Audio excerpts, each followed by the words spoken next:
ॐ सहना भवतु सहनौ भुनक्तु सह वीर्यं करवावहै तेजस्विनावधीतमस्तु मा विद्विषावहै। ॐ शान्ति शान्ति शान्ति। मनुस्मृति के 8वें अध्याय को आज से हम आरंभ करने जा रहे हैं। 7 अध्याय हमारे पूर्ण हो चुके हैं। 8वां अध्याय और 9वां अध्याय न्याय व्यवस्था के प्रसंग को समझाता है। वैदिक काल में किस प्रकार से न्याय किया जाता था, न्यायाधीश किस प्रकार के हुआ करते थे, गवाह साक्षी अधिवक्ता किस प्रकार के हुआ करते थे और कैसे कैसे मुकदमे आते थे, कैसे कैसे विषय आते थे, उनका किस प्रकार से न्याय किया जाता था। पर प्रसंग उठता है कि कब करते थे। तो जैसे कि पूर्व की कक्षा में क्या बताया कि जो प्रातःकालीन सत्र है उस समय राजा अपनी सभा लगाता है। दोपहरकालीन सत्र में राजा भोजन विश्राम के लिए जाता है और उसके पश्चात शस्त्रगार है, अस्त्रगार है, अश्वाध्यक्ष हैं, कोषाध्यक्ष हैं, रथी हैं, अश्वारथी हैं, गजारोही हैं, जो अन्य अन्य प्रकार की जो उसकी प्रकृतियां हैं उसका राजा निरीक्षण परीक्षण करने सायंकालीन सत्र में जाते हैं। संध्याकालीन सत्र में संध्योपासना करते हैं और रात्रिकालीन सत्र से पूर्व अपने गुप्तचरों से सब राज्य की मंत्रणा करते हैं, कुछ पूछते हैं और यदि कुछ विशेष स्थिति आती है तो कैबिनेट की बैठक बुलाते हैं। फिर बाद में रात्रि का विश्राम, यानी गुप्तचरों से सूचनाएं प्रतिदिन लेना है और मंत्रियों से परामर्श प्रतिदिन करना है, नित्य प्रतिदिन सभा में आना है और प्रजा की समस्याओं को सुनना है, उनका समाधान करना है और न्याय करना है। यानी फुल टाइम जॉब जो है वो राजा का वैदिक काल में रहा। तो चलिए प्रसंग को पढ़ते हैं कि वो किस प्रकार से न्यायालय हुआ करते थे, राजसभाएं हुआ करती थीं। तो श्लोक संख्या 1 को पढ़ते हैं। व्यवहारान दिदृक्षुस्तु ब्राह्मणे सहि पार्थिवः मंत्रजयी मंत्रभिश्चैव विनीतः प्रविशेत सभाम। व्यवहारान, व्यवहारों, जिनको हम उर्दू भाषा में क्या कहेंगे, मुकदमे, ठीक है।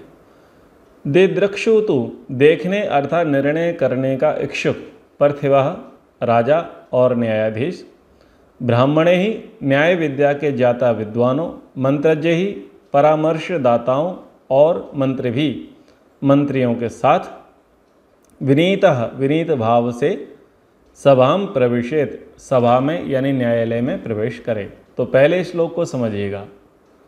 सब व्यवहारों को जिसे देखना है, जानना है, समझना है और व्यवहारों का निर्णय देना है, न्याय करना है, इस भाव को आत्मसात करते हुए राजा अथवा न्यायाधीश, यानी बहुत स्थानों पर राजा न्याय करेंगे और बहुत सारे स्थानों पर न्यायाधीश न्याय करेंगे, क्योंकि राजा तो सब जगह उपस्थित नहीं होता। तो अलग अलग जनपदों में जाकर के, अलग अलग तहसीलों में जाकर के न्यायालय खोले जाते थे और वहाँ पर राजा का प्रतिनिधि न्यायाधीश हुआ करता था और वह न्याय करता था।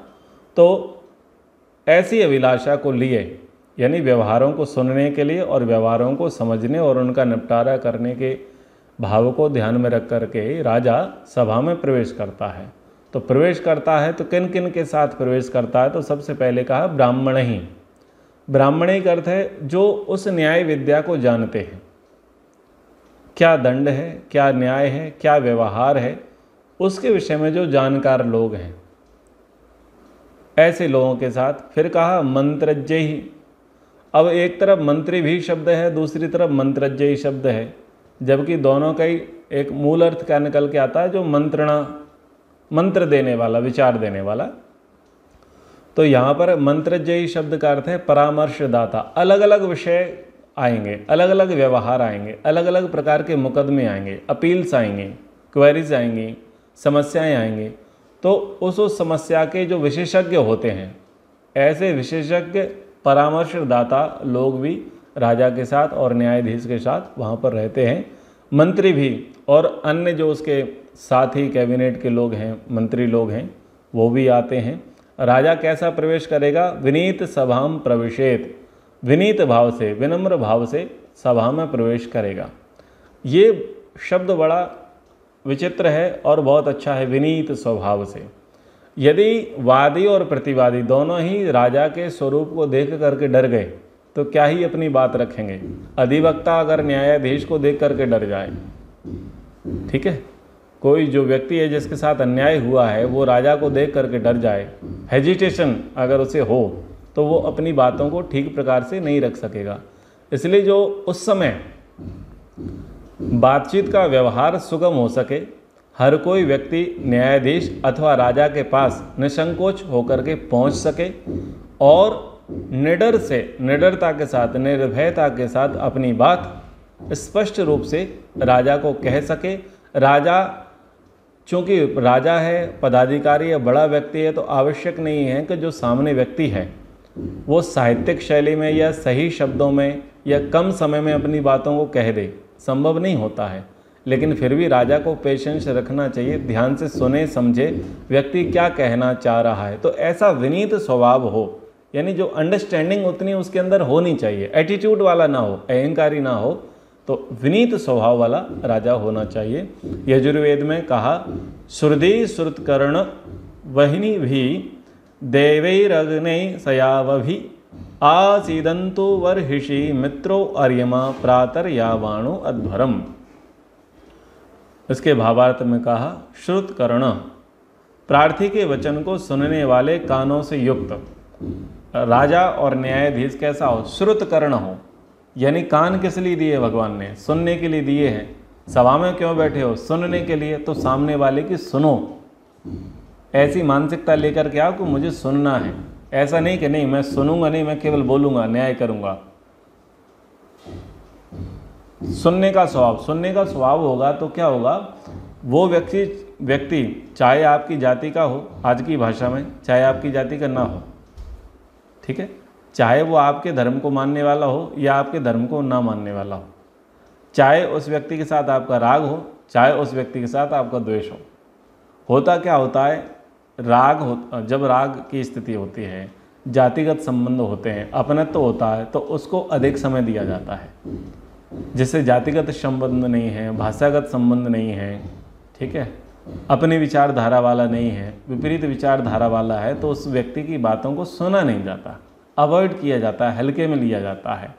तो ऐसा नहीं, सुनने के कानों से युक्त हो, सुनने का स्वभाव हो। श्रुतकर्ण इसलिए उसे कहा, अग्नि के समान तेजस्वी, विचारशील, परख वाला हो। अग्नि कैसी करती है? अग्नि शुद्ध कर देती है। तीक्ष्ण होना चाहिए वो, कि अगर कोई व्यक्ति आता है तो उसका वो पूरा एक्सरा कर सके, समझ सके, उसकी बॉडी लैंग्वेज समझ सके, ऐसी बुद्धि उसकी होनी चाहिए। सयावभि, साथ चलने वाले, वहिनी भी, कार्य के निर्वाहक, देवही, विद्वानों के साथ, अध्वरम, हिंसा रहित राज व्यवहारों को श्रुधि सुने। तो अपने साथ चलने वाले जो परामर्शदाता हैं, मंत्री गण हैं, ब्राह्मण गण हैं, उनके साथ वो क्या करेगा? सभा में प्रवेश करेगा। और क्या होगा? सभा में हिंसा नहीं होगी, अध्वरम। सभा में किसी के साथ क्या नहीं होगा? अन्याय नहीं होगा, किसी की हिंसा नहीं होगी। ऐसा संकल्प लेकर के राजा वहाँ पर प्रवेश करे। प्रातर्यावाण, प्रातः राज कार्यों को प्राप्त कराने वाले, मित्र, पक्षपात से रहित सबका मित्र, और अर्यमा, वैश्य व स्वामी जनों का मान करने वाला न्यायाधीश, वर्हिषि, आकाश के तुल्य विशाल सभा में आसीदंतु, विराजमान होवे। तो क्या कहा? प्रातः राज कार्यों को प्राप्त कराने वाला। तो समझ में आ गया मुकदमों की सुनवाई कब होगी? Morning session. क्यों? उस समय सत्वगुण का प्रभाव रहता है, इतनी राजसिकता नहीं होती है। शरीर में और पर्यावरण में कैसी रहती है? शांति रहती है, सत्व का वास रहता है, तमोगुणता नहीं रहती है। तो जो मॉर्निंग सेशन है यानी दोपहर के 12 बजे तक का, इसी बीच में आप प्रयास करें सभी मामलों का निपटारा कर देवें। आप कैसे होवें, आप मित्र भाव को लेकर के आवें, आप पक्षपात रहित होवें और आकाश के समान, यानी आपका सिंहासन कैसा होगा, उच्च होगा। लोग इस प्रकार से आपकी ओर देखेंगे। तो जो राजा लोग होते हैं या न्यायाधीश की जो बेंच होती है या सभापति होते हैं, तो उनकी बेंच जो है सबसे ऊंची रहती है। तो ये एक सम्मान है जो इस प्रकार से होना चाहिए। तत्रासीना स्थितो वापि पाणिम उद्यम्य दक्षिणम विनीत वेशाभरणः पश्येद कारिणाम। राजा और न्यायाधीश वहाँ न्यायालय में विनीत वेशभूषा एवं आभूषणों प्रतीक चिन्हों से युक्त होकर सुविधानुसार बैठकर अथवा खड़ा होकर दक्षिणम पाणिम उद्यम्य दाहिने हाथ को उठाकर कार्याणाम मुकदमे वालों के कार्याणी कार्यों विवादों को पश्चिम देखे निर्णय करे। तो सबसे पहले पहचानने योग्य प्रतीक चिन्हों से युक्त वो होवे। तो न्यायाधीश की क्या होती है, एक वेशभूषा होती है। न्यायाधीश की वेशभूषा और वकील की वेशभूषा में अंतर होता है। तो भाई पता होना चाहिए कि भाई वकील कौन है और न्यायाधीश कौन है, राजा कौन है और सामान्य मंत्री कौन है। तो विशेष वेशभूषा से युक्त होकर के सभा में प्रवेश करे ताकि वह राजा अलग ही दिखाई दे, वह न्यायाधीश अलग ही दिखाई दे। ठीक है। अब वो उसकी सुविधा है कि वो खड़े खड़े निर्णय लेगा या बैठ करके निर्णय लेगा। तो जब सभा की कार्यवाही आरंभ होगी तो क्या करता है, ये सीधा हाथ अपना संकेत के लिए प्रस्तुत करते हैं कि कार्यवाही आरंभ हो। तो आज भी आप क्या देखते हैं, न्यायालयों में एक हथौड़ा लेकर के एक घंटी, वो ऐसे ठक ठक आज की कार्यवाही आरंभ हो। ठीक है, ऑर्डर बाद में करता है वो, तो वो ऐसे होता है। और जब आदेश देना होता है तब भी वो क्या करता है, ये ऐसे ठक ठक करता है, वो ठोकता है वहाँ पर बेलन जैसा, हथौड़ा जैसा आजकल न्यायाधीश ठोकते हैं ना। और जब बीच में विवाद होता है, शोर शराबा होता है, तब वो करता है ऑर्डर ऐसे करता है ना। तो बस ये पुरानी परंपरा रही है, प्राचीन परंपरा रही है। राजा का हाथ अगर उठ गया है यानी अब सब चुप होंगे, या तो राजा अब आदेश दे रहे हैं, या राजा अब विराम कर रहे हैं, या राजा अब न्याय कर रहे हैं।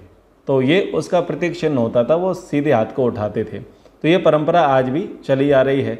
तो ये परंपरा जो पूरी दुनिया में अगर है तो किसके द्वारा दी गई है, मनु के द्वारा दी गई है। तो ऐसे आपको चीज़ों को पकड़ना है। ठीक है। तो कितने प्रकार के प्राथमिकता से मुकदमे हुआ करते थे वैदिक काल में, तो 18 प्रकार के मुकदमों की चर्चा आई है। प्रत्यहम देश दृष्टश्च शास्त्र दृष्टश्च हेतु भी अष्टादशसु मार्गेषु निबद्धानि पृथक पृथक। न्यायाधीश और राजा 18 प्रकारों में पृथक पृथक विभक्त विवादों मुकदमों को देश काल आधारित और शास्त्रोक्त न्याय विधि पर आधारित युक्ति प्रमाणों के अनुसार प्रतिदिन विचारे और निर्णय करे। तो 18 प्रकार के जो विवाद हैं, मुकदमे हैं, उनको देखो, देश के आधार पर, काल के आधार पर, परिस्थिति के आधार पर शास्त्र उसके विषय में क्या कहता है, प्रतिदिन उस पर कार्य होना चाहिए। यानी आज का जो मुकदमा है, आज की जो सुनवाई है, वो कल पर ना टाली जाए। आज ही व्यक्तियों को न्याय मिलने के लिए प्रयास हो जावे, आज का काम कल पर ना टाला जाए, इस प्रकार से कार्य करना चाहिए। तो वो 18 प्रकार के जो विवाद हैं, मुकदमे हैं यानी व्यवहार हैं, वो कौन कौन से हैं जो वैदिक काल में रहे थे, तो उनको अब यहाँ पर कहेंगे। इन्हीं 18 प्रकार के जो विवाद या मुकदमे हैं, इन्हीं 18 प्रकार के विवादों मुकदमों को आगामी इस 8वें एवं 9वें अध्याय में कहा जाएगा। ठीक है। तेषाम आद्यम ऋणादानम निक्षेपो स्वामी विक्रयः संभूय च समुत्थानं दत्तस्यानपकर्म च वेतनस्यैव च आदानं संविदस्य व्यतिक्रमः क्रय विक्रयानुशयो विवादः स्वामी पालयोः सीमा विवाद धर्मस्य पारुष्य दंडवाचिकैः स्थेयं च साहसं च स्त्री संग्रहणम् एव च स्त्री पुं धर्मो विभागस्य द्यूतमाहव्य एव च पादानि अष्टादशैतानि व्यवहार स्थिता विह। तो अब 18 प्रकार के विवादों को कह रहे हैं। तेषा माध्यम, उनमें से सबसे पहला विवाद क्या है? ऋणादानम, किसी से ऋण लेकर के ना देने का विवाद। किसी ने किसी से कर्जा लिया था, कर्जा लिया लेकिन कर्जे को चुकाया नहीं, आनाकानी कर रहे हैं, अथवा उस व्यक्ति ने क्या किया कि ज़्यादा ब्याज लगा दिया है, या ऋण के चक्कर में आकर के जिसने ऋण दिया था उसने जाकर के मारपीट कर दी है, कुछ हिंसा कर दी है, कुछ कब्जा कर लिया है, ऐसा भी। यानी पैसे के लेन देन को लेकर के, कर्जे को लेकर के जितने झगड़े हो सकते हैं, जिसके मूल में क्या है? पैसा, ऋण, कर्जा लिया था, तो कर्जे के पीछे जितने विवाद हो सकते हैं, जिसके मूल में कर्जा था, चाहे वो हत्या क्यों ना हो, कर्जे के कारण कुछ भी हो सकता है ना, तो कर्जा मुख्य कारण आ गया। तो ऋण को लेकर के जो भी विवाद हैं, क्योंकि जब क्या होता है, एक प्रसंग आया कि एक व्यक्ति की हत्या हो गई, ठीक है, हत्या हो गई, दोषी कौन है? बोले ये दोषी है। बोले कारण क्या था? हत्या का कारण क्या था? कारण तो ढूंढा जाएगा ना। तो यहां पर कारणों की चर्चा है, किस कारण से, कुछ भी हो सकता है ना, अपहरण हो सकता है, आगजनी हो सकती है, घर पर बुलडोजर चलाए जा सकते हैं, बॉम्ब फेंके जा सकते हैं, कुछ भी किया जा सकता है। अगर मूल में कर्जा है तो कर्जे के कारण क्या ही नहीं करते। तो ऋण को लेकर के जो भी विवाद होंगे, निक्षेप, धरोहर रखने में जो विवाद होगा, यानी किसी ने किसी के पास कोई धरोहर रखी थी और अब वो नहीं दे रहा है। कभी कभी क्या होता है कि जैसे कहते हैं ना, ये फ्लैट की चाबी रख लीजिए, हम बाहर गाँव जा रहे हैं तो बस चाबी नहीं देना है। कभी क्या होता है कि आपातकाल होता है, ये वस्तु आप हमारी है, आप अपने पास रख लीजिए, हम 2 महीने बाद आएंगे और आप हमें दे देना। तो ऐसे धरोहर के रूप में अपनी चीज़ रख गए थे, गिरवी नहीं रखी है, बस दे गए थे उसे, लेकिन वो उसके विषय में लेकर के कुछ विवाद हैं, तो उसको चीज़ को लेकर के अस्वामी विक्रया, किसी के पदार्थ को अस्वामी द्वारा बेच देना, यानी गबन करते हैं ना। प्लॉट आजकल कैसे बेचते हैं? प्लॉट का व्यक्ति वास्तव में स्वामी नहीं है, लेकिन स्वामी बन करके दूसरे को बेच देता है, जबकि उसकी पहले से रजिस्ट्री हो रखी थी, ठीक है। ऐसी वस्तु को बेच देना, कार को बेच देना, साधनों को बेच देना, भूमि को बेच देना। और थे कौन? अस्वामी, स्वामी नहीं थे। और प्रेजेंटेशन, अभिव्यक्त किस प्रकार का किया गया कि मैं इस वस्तु का स्वामी हूं। तो इस प्रकार से बीच में ही चीज़ों को बेच देना, गबन कर देना। संभूय च समुत्थानम, मिलकर किए जाने वाले व्यापार में अन्याय करना। तो 2 लोगों ने, 4 लोगों ने, 5 लोगों ने मिलकर के क्या किया? एक बिजनेस खड़ा किया, व्यापार खड़ा किया, और बाद में जाकर के क्या हुआ? उसमें विवाद खड़े हो गए, शेयर को लेकर के, इनकम को लेकर के, जो भी व्यापार से संबंधित जो भी विवाद हो सकते हैं, उन सब विवादों को यहाँ पर लिया, ठीक है, सामूहिक व्यापार से संबंधित। दत्त से अनपकर्म, दिए हुए पदार्थ को ना लौटाना। पदार्थ दे दिया था लेकिन लौटा नहीं रहे, वहाँ पर धरोहर रखी गई थी। यहाँ पर दूसरे प्रसंग में कह रहे हैं, इसका व्याख्यान आगे होगा, जब इनकी 18 प्रकार के जो विवाद हैं, इनको जब विस्तार से कहा जाएगा तब इनका स्पष्टीकरण हो जाएगा। वेतन से एवचादानम, नौकरी है, लगी हुई है लेकिन वृत्ति नहीं दी जा रही है, पेंशन नहीं दी जा रही है, अथवा महंगाई भत्ता नहीं मिल रहा है, अथवा पेमेंट में इंक्रीजमेंट नहीं हुआ है, यानी इनकम नहीं बढ़ाई गई है, सैलरी नहीं बढ़ाई गई है, सैलरी नहीं दी गई है, तो उससे रिलेटेड जितने भी विवाद होंगे वो संविदा च व्यतिक्रम, प्रतिज्ञा के विरुद्ध व्यवहार करना। किसी ने किसी के साथ प्रतिज्ञा कर ली थी कि भाई मैं ऐसा करूँगा, ठीक है, लेकिन उसके विरुद्ध व्यवहार किया। जैसे आजकल क्या होता है, बोले शादी का झांसा दिया लेकिन मना कर दिया है। एक बहुत बड़ा विवाद आता है ना, सबसे ज़्यादा प्रसिद्ध विवाद है कि जी इसने कहा था कि हम आपसे विवाह करेंगे लेकिन इसने मना कर दिया है। तो प्रतिज्ञा से विरुद्ध प्रसंग जो आएंगे, प्रतिज्ञा की थी कि हम ऐसा कर देंगे लेकिन बाद में नहीं हुआ। एक ये मुकदमा आता, प्रसंग आता, और एक और प्रसंग क्या आता है कि जैसे 3-4 भाई हैं, 3-4 भाइयों का एक सामूहिक भूमि है, पैतृक।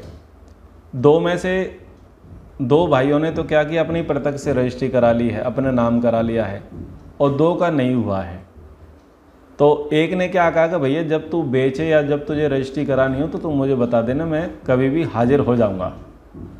जब ये बात कही गई थी कि मैं हाजिर हो जाऊंगा, तब ज़मीन की कीमत मान लीजिए 5 लाख थी 1 बीघे की, ठीक है। लेकिन जब ज़मीन बेचने की बात आई तो उस समय उसकी कीमत 20 लाख हो चुकी थी।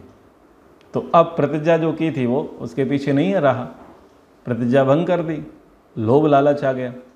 तो प्रतिज्ञा से विरुद्ध व्यवहार, यानी हम आपको उपरोक्त वस्तु दे देंगे, ऐसा कर देंगे, वैसा कर देंगे, तो प्रतिज्ञा तो प्रतिज्ञा होती है। एक और प्रतिज्ञा क्या आती है कि कोई बात नहीं, हम सैन्य सहायता आपको भेज देंगे, आप युद्ध करिए, सैन्य सहायता भेज देंगे, लेकिन सैन्य सहायता नहीं भेजी गई।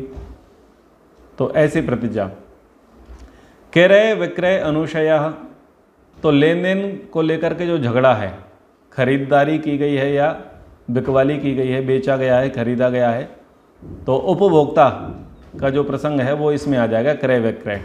स्वामी पालयो विवादः, तो इसमें क्या आ जाएगा, पशुपालक, गाय से रिलेटेड, गाय भैंस अश्व जो भी पशु हैं और पशुओं के जो स्वामी हैं उससे रिलेटेड आ जाएगा। तो पशु को आजकल क्या कहते हैं, साधन।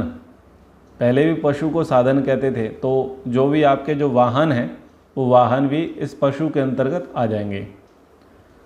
सीमा विवादः धर्म, और सीमा का विवाद, प्लॉट की मेड़ है, खेत की मेड़ है, राज्य की मेड़ है, जिले की मेड़ है, गांव की मेड़ है, ये सीमाएं होती हैं।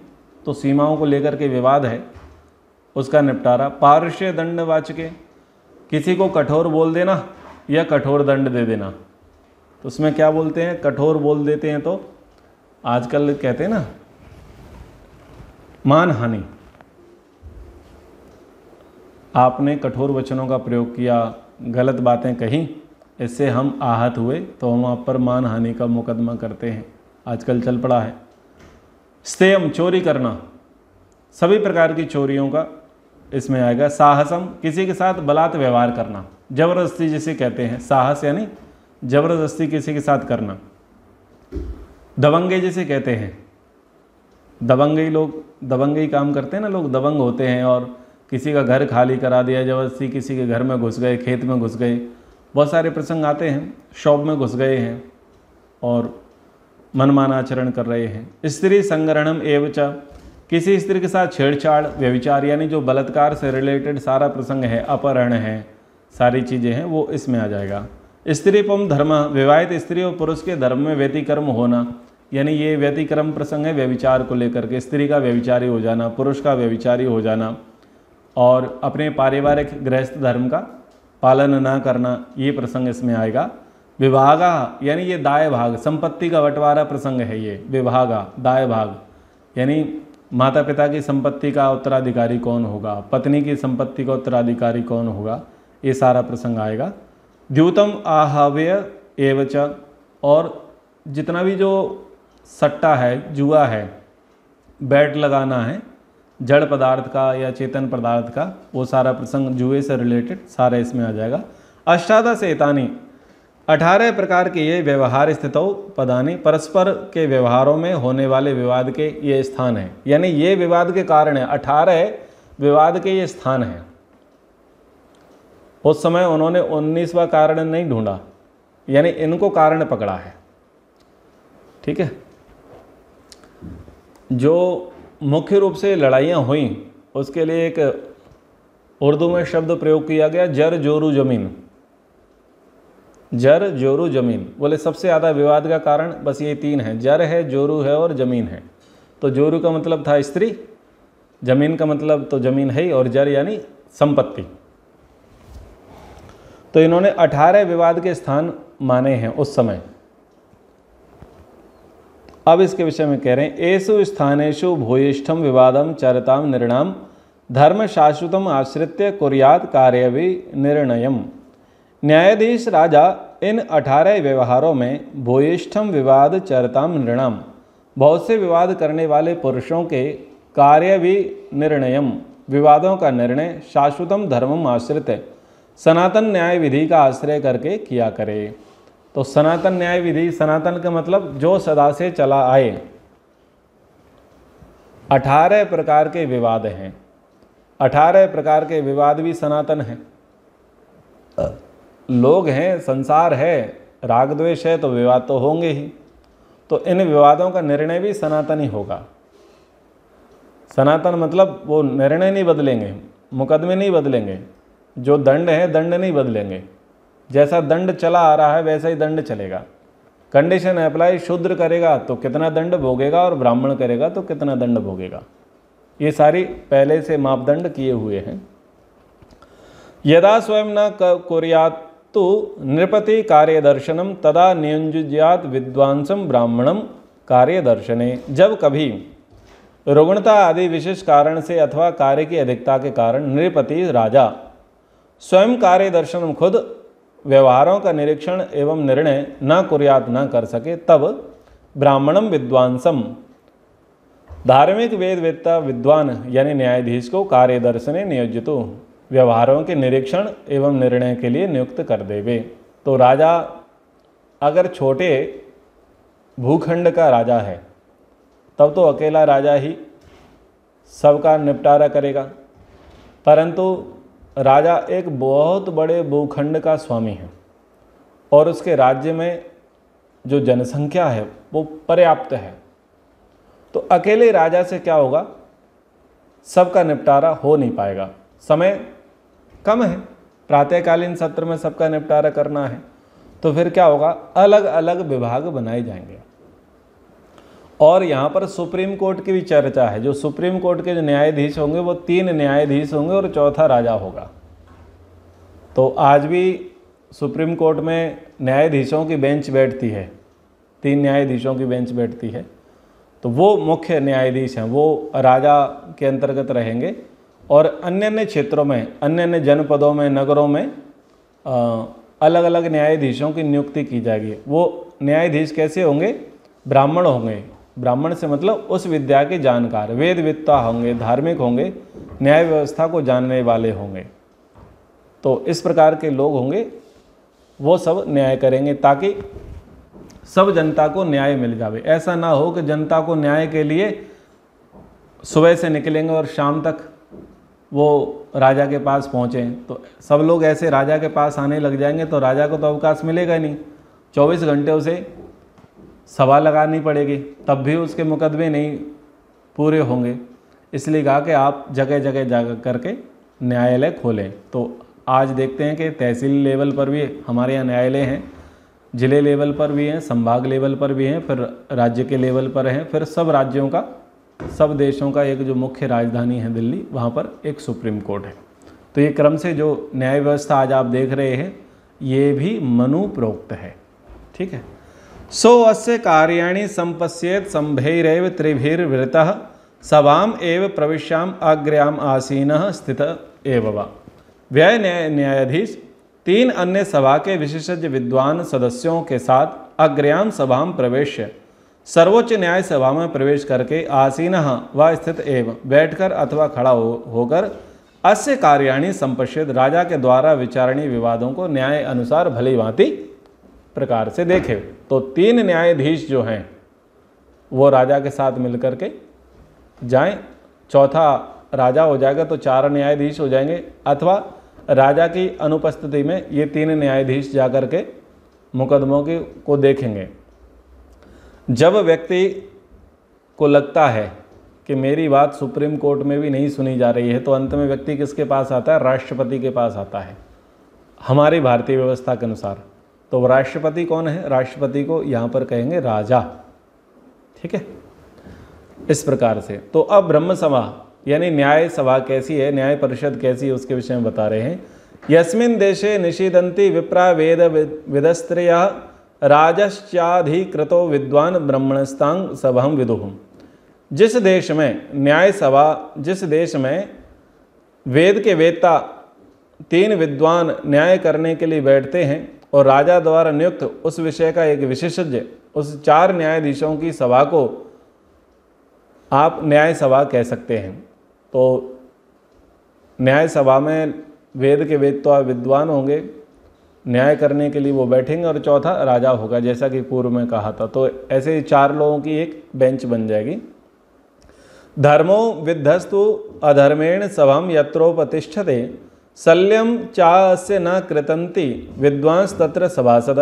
जिस न्याय सभा में धर्म अधर्मेण विद्धा उपतिष्ठते, धर्म अर्थात न्याय, अधर्म अर्थात अन्याय से घायल होकर उपस्थित होता है, और अस्य शल्यम न कृतंति, न्याय सभा के सदस्य यदि धर्म अर्थात न्याय को घायल करने वाले उस अधर्म अर्थात अन्याय रूपी तीर को नहीं निकालते हैं, अर्थात उस अधर्म अन्याय को दूर नहीं करते हैं, तो यह समझो तत्र सभासद विद्धा, उस सभा के सभासद ही धर्म से अधर्म से घायल हैं, और वे सभी अन्यायकारी अधर्मी माने जाते हैं। तो इतना प्रसंग हो गया है कि राजा आएगा, राजा न्याय करेगा, राजा की अगर अनुकूलता नहीं है वो रुग्ण है, अथवा राजा सभी की पहुँच से परे है, लोग अधिक हैं, तो वो बहुत सारे न्यायाधीशों की नियुक्ति कर देगा। न्यायाधीश कैसे होंगे? वेद वेत्ता होंगे, ब्राह्मण होंगे, धार्मिक होंगे, सच्चरित होंगे और पक्षपात रहित होंगे, न्यायिक व्यवहार को जानने वाले होंगे। आप सबको जाकर के क्या करना है? आपको न्याय सभा में बैठना है, धर्म सभा में बैठना है, ब्रह्म सभा में बैठना है और लोगों का न्याय करना है। अब यहाँ पर जो सबसे बड़ी बात आ रही है वो है धर्म की। तो सबसे पहले धर्म की दुहाई किसको दी जा रही है? जो न्यायाधीश हैं। न्यायाधीश हैं और अधिवक्ता है, जिसको हम कहते हैं वकील, ठीक है। तो वकील है, अधिवक्ता है, न्यायाधीश हैं। अगर इनके द्वारा धर्म की हानि हो रही है और अधर्म के द्वारा क्या हो रहा है? धर्म वहां पर पराजित हो रहा है, तो वो सब लोग जो धर्माधिकारी बैठे थे, जो अधिवक्ता बैठे थे, जो न्यायाधीश बैठे थे, वो सब अधर्म से घायल माने जाएंगे। जिस सभा में न्यायाधीश धर्म का पक्ष ना लेवे, अधिवक्ता धर्म का पक्ष ना लेवे, उस सभा में धर्म की इच्छा को लेकर के कौन ही प्रवेश करेगा? न्यायालयों से लोगों का विश्वास क्यों उठता है? न्यायालयों से लोगों का विश्वास इसलिए उठता है कि न्याय हारता है और अन्याय जीतता है।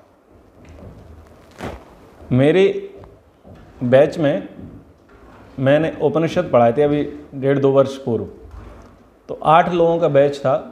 उसमें मेरी एक विद्यार्थी थी अलका दुबे जी, वो भोपाल की रिटायर्ड जज हैं। मैंने उनसे पूछा, माता जी आप एक बात बताइए, आप लोग न्याय करते थे या फैसला सुनाते थे? तो बहुत सकुचाते हुए विनम्रता के साथ स्पष्टीकरण दिया। बोले, आचार्य जी हम न्याय नहीं करते, हमारी तो आंखों पे पट्टी बंदी है, हमें तो जैसा बता दिया जाता है उस आधार पर हम फैसला दे देते हैं। और मैं समझती हूँ कि न्यायाधीश से बड़ा दुष्ट पद वर्तमान में कुछ नहीं है। क्यों? क्योंकि हमें पता है कि सामने वाला व्यक्ति इनोसेंट है, लेकिन सारे के सारे सबूत गवाह उसी के विरुद्ध हैं, और हमें शब्द प्रमाण और प्रत्यक्ष प्रमाण के आधार पर फैसला सुनाना है। तो क्या ही कर सकते हैं? कई बार प्रयास करते हैं, हम डेट पर डेट मांग लेते हैं कि चलो इसका फैसला अगले सप्ताह देंगे, अगले सप्ताह देंगे, विचार करते हैं कि भाई कुछ हो जाए, कुछ कर लें। पर कई बार ऐसा होता है कि वकील उस प्रकार का कोऑपरेट करने वाले नहीं होते कि सही व्यक्ति को न्याय दिलाया जाए। अब साक्षी इस प्रकार के प्रस्तुत कर दिए हैं तो क्या ही करें। तो ऐसी स्थितियां होती हैं।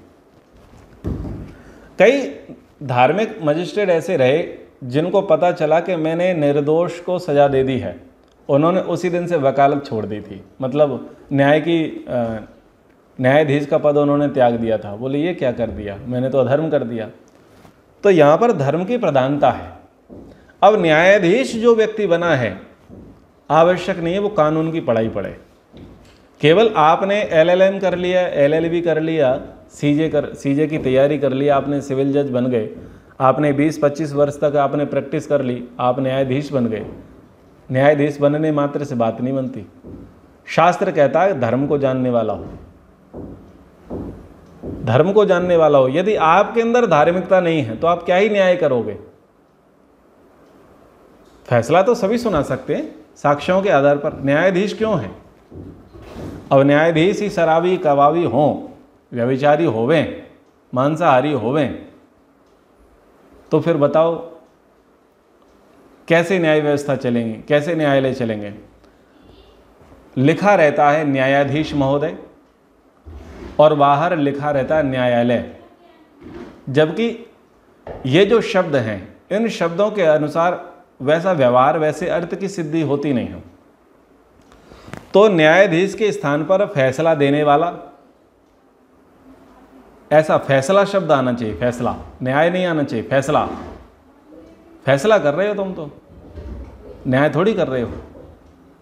और न्याय तो धर्म के साथ होता है, पर तुमने तो आंखों पर पट्टी बांध रखी है। आंखों पर पट्टी यानी तुमने धर्म को छोड़ रखा है, इसलिए न्याय नहीं होता है। तो यहाँ पर बहुत अच्छे धर्म का प्रसंग आएगा।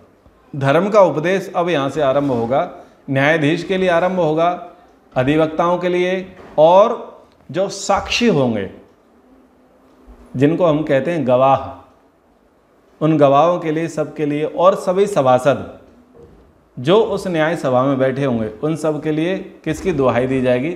धर्म की दुहाई दी जाएगी। तो धर्म का प्रसंग यहाँ पर चलेगा। उसके बाद ये जो ऋण का प्रसंग है उस ऋण के प्रसंग को आरंभ करेंगे, समय के अनुसार अब कक्षा को विराम करेंगे। चलिए ओम का उच्चारण करते हैं। ओम